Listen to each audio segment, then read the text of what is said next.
guys, it's Julian again. I'm here to make my second video on atheism, and the topic of this one is contradictions.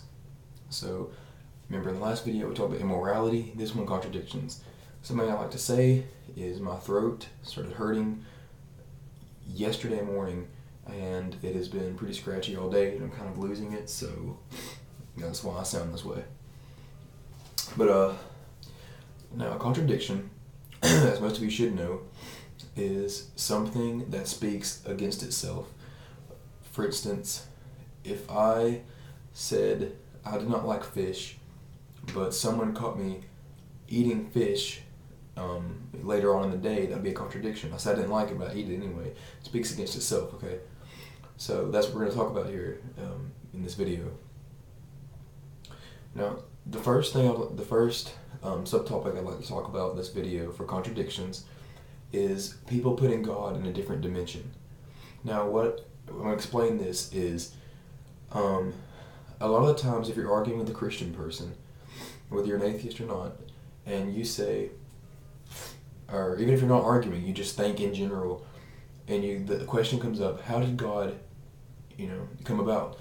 And if you ask any Christian person, they're normally going to say, he's always been there. I have never heard any other answer other than he's always been there.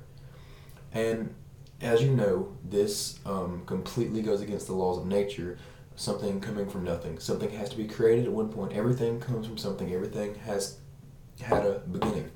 So, naturally, people are going to question that, and naturally, people are going to, question that. So, and that makes it that much harder to believe in religion when you have that topic. So, the Christians, the reason they're going to say God, he's just God, that's the way he is, it's just, they're going to say, that's just their excuse for everything is because he's God. I think we talked about that in the last video. But God in a different dimension, I'm not trying to, the fact that he goes against the law of nature is not the contradiction I'm speaking of. That was my introduction. What I'm trying to say here in the subtopic is, if you ask a Christian person, like I said, where did God come from? And they say he was always been there. And you say, well, that's not possible. Well, they're going to say, well, you can't put God in a human dimension. He's in a spiritual dimension. He doesn't have to go by our laws of nature.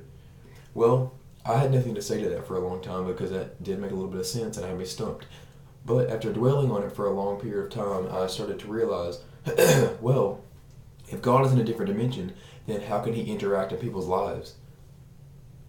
So, if God is in a different dimension, they're going to say one way, they're going to say one thing or another. This is a contradiction. They're saying one thing, but then this is completely different. They say, well, God doesn't have to have a beginning because he doesn't go by the laws of nature. He's not in our realm, he's in the spiritual realm. But he can interact in people's lives, so he can go in the human realm. And you're going to say, why is that? Because he's God, he can do what he wants to. There's their excuse. But that's all I have to say about that. My next subtopic is omniscience, or no choice. Now, omniscience does not mean no choice, but I'll explain that to you. Omniscience means all-knowing, knowing the past, the present, and the future. And it has been taught that God is omnipresent, meaning he's everywhere at once, omnipotent, meaning he's all-powerful, and omniscient, meaning he knows all. So, as a lot of you know, if you don't know this, I will tell you, but the Christian religion teaches that everyone is born with a choice. Actually, most religions teach that, but we're talking about Christianity. But you're born with a choice. You can either live your life to follow God and become a born-again Christian, or you can live your life the way you want to and burn in hell. So there's a choice, right? No, because if God knows the past, the present, and the future, he knows the future of your decision. He's going to know which choice you make. Therefore, there's no choice involved. Now, a lot of you are probably going to think, well, what does that have to do with anything? Well, since God is supposed to be perfect, according to the Christian religion, and if something is perfect, it has at least one flaw in it, it's no longer perfect. Therefore, if God had a flaw, he could not exist. It may seem like a small contradiction, but it is a flaw nonetheless, and therefore disproves God's existence, in my opinion. You can take that any way you want to, or think about it any way you want to. Another thing I want to add to that is the no choice thing is, how could we have a choice if we're born?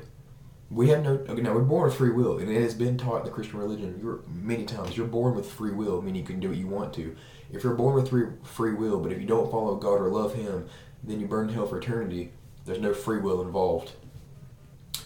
Now, my final subtopic for contradictions is God is a liar and unloving. Sounds pretty harsh, but I'll tell you why I say this. In the Bible, it is taught, ask and ye shall receive, by God. Spoken by God, ask and ye shall receive. Now, you can't just take that blatantly. I know a lot of people who aren't Christians or have never gone to church and they hear that are going to think, I can ask for anything I want to. No. That may seem that way, but it doesn't mean that. Ask and ye shall receive applies to bettering humanity, asking for things that will help you in life that you need, necessities, those kind of things. For example, if someone is is in a tight spot right now, but they're a Christian and they follow God, but they're in a tight spot, and let's say they don't have enough money for a new car, their old one's a piece of crap, and they can pray for some kind of relief, and then they magically get money somehow, and therefore get a new car. That would be an example. So we all know that, I just explained, you can't just ask for like a new Mercedes if you have a nice car and you don't need a car. But but if you ask and you need something, according to the religion, it should happen. Well, the reason I pair that along with God is unloving, that He's a liar and that He's unloving, the reason I pair the two together is because there are many sick children in this world. There are abused children. There are children who are victims of rape, molestation, and mental and verbal abuse.